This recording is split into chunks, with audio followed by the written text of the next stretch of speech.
It's been pretty much 1 year since I last sailed solo on Karl, or in general. I don't think I've ever sailed solo anywhere else. So let's see if I still got it in me, huh?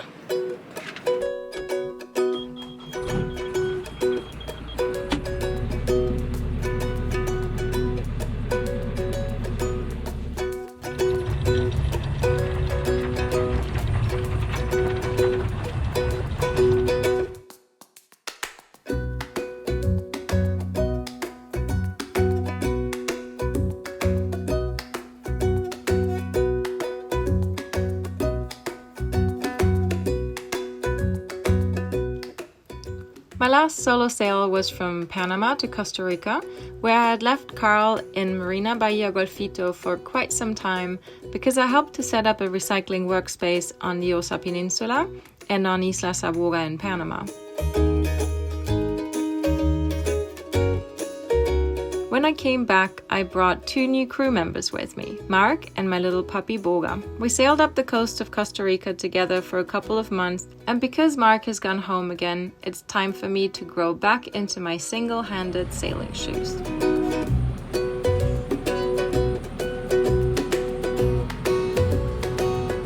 But since there is 0 wind today, and it's my first solo voyage with my new furry crew all by myself, it's just going to be a quick motor to a bay around the corner.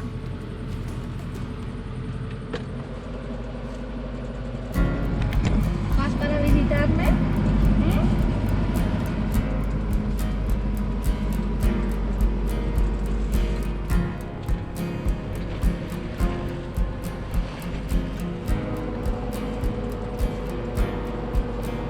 I've been walking on the same shore ever since the time I left you on the dark side with a promise and a rhyme. And everybody else around are beating down on me to leave the only good thing a disaster meant to be.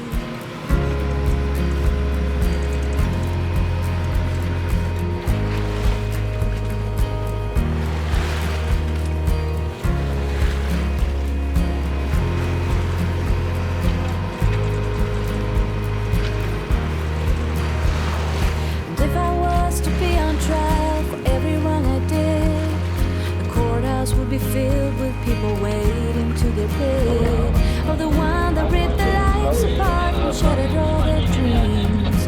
They locked me up forever and throw away the keys, and I wait for the release, hoping to get my freedom back before the world has turned on everything I know.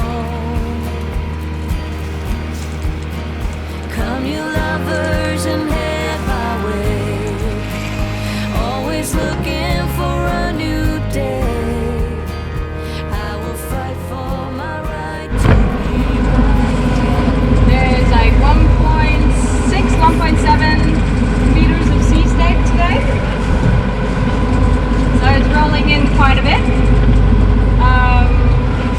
No wind really. 5 knots, but with these waves, impossible to sail. The next day is about 8-9 miles from here. We can cut through one of the cuts between one of the islands and then just go around the corner. Yeah, going fairly slow, doing like 3.8 with all the waves and stuff. And you can think of on. But it's a beautiful day. Boga is destroying coconuts. It's one of the cheapest but most effective keep your dog busy toys that I've found so far. It's a bit messy, but it really does the job.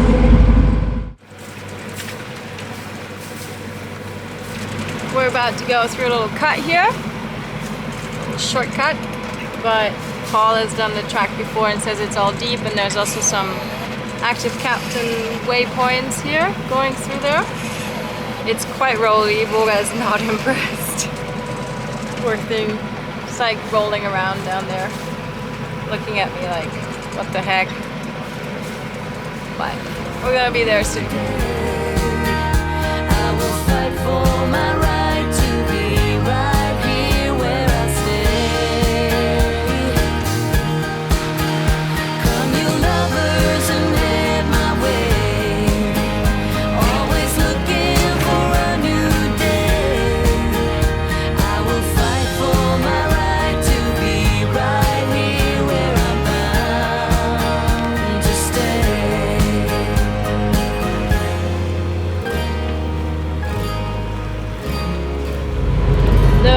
waves and the current are slowing us down quite a bit. Like I'm going with nearly 1500 RPM, and usually that would give us a speed around 4 to 5 knots depending on how clean the hull is and how fair the water is. And right now we're doing 3.5 in good times, and then it goes down to 2.2 when the wave is really against us. It's just a 10 mile, or I think even just 8 or 9 miles going through this passage, going through this channel, but it's taking us a while. But it's not bad actually, because I think we're gonna arrive at 11:30, which I think is low tide. I found that here in Costa Rica there's a lot of uncharted rocks going on, so you have to be really careful when you go into the bays. So in that case it's best to arrive, or I find it most comfortable to arrive when it's the lowest tide. Also that way you will see, since there is a lot of breaking waves going on in the bays, so when the tide is out most, you will see where the sets of waves will break, so you don't go too close to land. So if you come in at a high tide, you think like, oh, I'm behind the breaking point of the waves, but then the tide goes out another 3 meters, and all of a sudden you're sort of anchoring on top of white foamy water, which is sort of uncomfortable, right? Yeah. So if I can, I try to plan it in the way that I arrive at low tide. Well, it looks like there's someone parked in our bay already. Bummer! But it looks like they might be a charter boat, because they have a lot of people and a lot of toys out. So, well, I'm gonna go and give it a scan and see if I can squeeze next to it. But right now it's quite a bit of westerly swell, so it's not super protected here. And Paul is scanning on the other side of the bay. Looks a little calm over there, but not a lot of room either. We'll see. This is a pretty little bay. I'd like to make it in there. Okay, maybe just find yourself a spot and throw the anchor, and then I come and see how close I can come in. Yeah, I'll just give the bay a little scan for now. Yeah.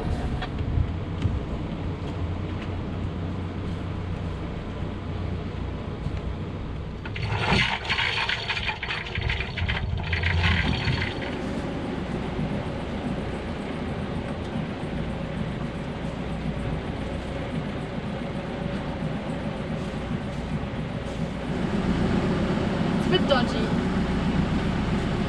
but try to leave some room to fall.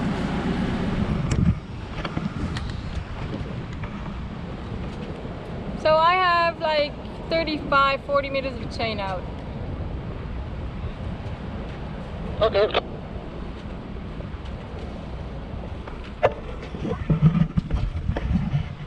I'm feeling a little close to the rocks for comfort, but I think it looks closer than it is.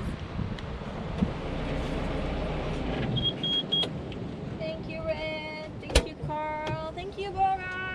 The bay is a little tight for 3 boats, but we managed to squeeze all of us in there safely. And I'm highly grateful to have my friend Paul bodyboating with me, so I don't have to sail up north all by myself.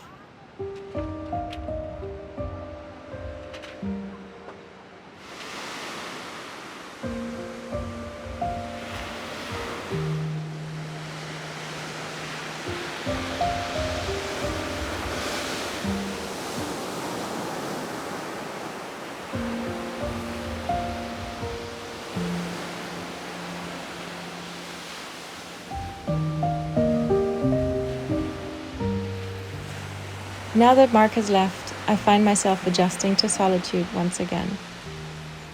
Fortunately, I have my furry friend Boga to share these moments with. Observing her playful romps along the beach and witnessing her boundless curiosity, seeing her enthusiasm for even the smallest pleasures in life, fills me with immense joy and making it nearly impossible to dwell in sadness for too long.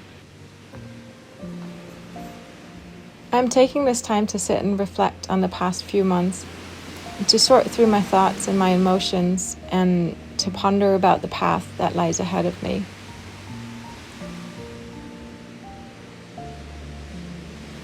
Looking at my sailboat Karl anchored out in the bay instills a profound sense of inner peace. It reminds me that I have a place to call home, a constant within life's ever-changing scenery.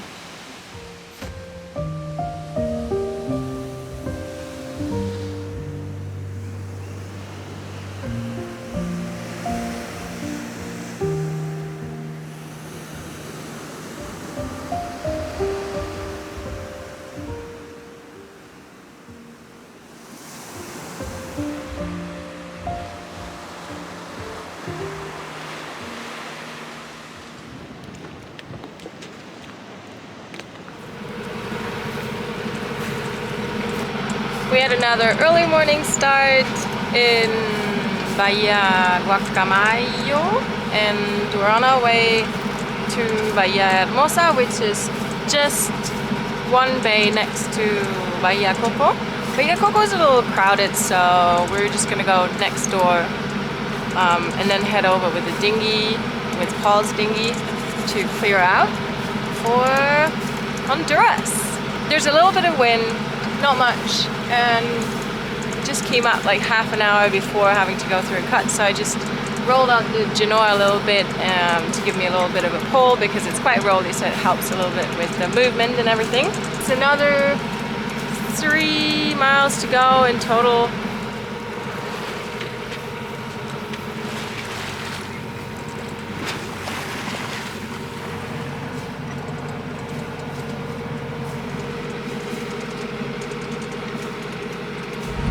Like the wind is already gone.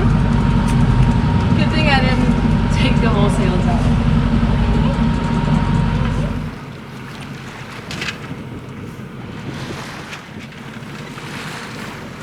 There's a couple of boats over in Bahia Hermosa as well, so not as empty as we had thought, but a little bit less crowded than Coco. Quite a bit of palm grass. But we've had some westerly winds, so this one should be at least a little bit more protected than Coco for the swell. As long as we can hug behind this little creek a bit more.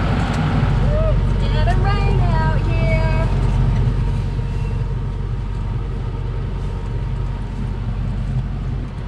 Estás bien allá abajo. No voy a ningún lugar. Aquí hace mucha lluvia. No hace falta que estés aquí.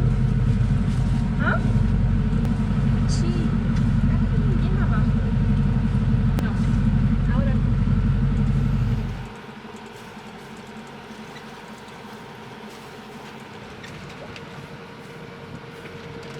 ¿Ah? Ya. No más. Tú puedes. Muy bien. Paul's not gonna like this. It looks a lot more rolly than we thought. The sea stage should be coming down.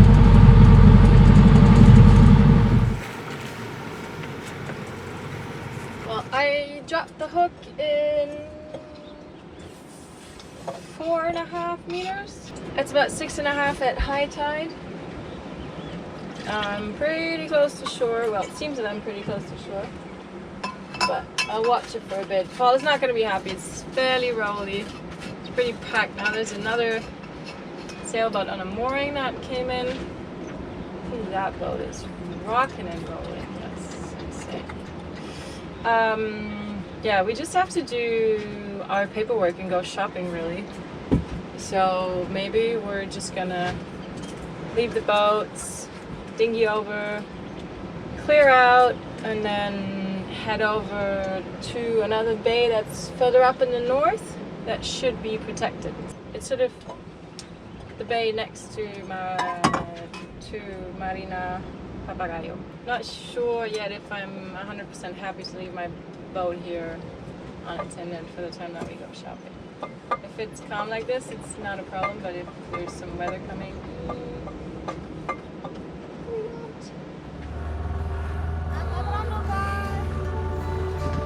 We did leave the boats to dinghy over to Bahia Coco to clear out of Costa Rica, and boy was that an adventure. But more about that next time.